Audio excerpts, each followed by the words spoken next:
हो देखो बारिश हो साइड से ऐसा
पूरा डूब गया है। टापू टाइप हमार बारी है।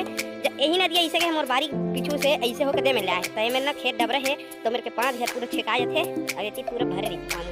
और दिन रात को परसों रात को ना 1 बजे तक ना 1 बजे रात तक पानी पूरा भरे रही है। 1 बजे के बाद उसके पूरा पानी घर पानी पूरा डूब गई है।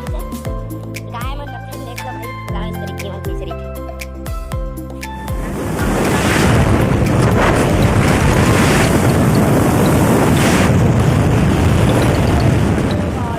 बहुत पानी है रे यहाँ तो हमको है रे पूरा तो राइट पूरा राइट उस पार नहीं देखेंगे रे हमारी गाड़ी में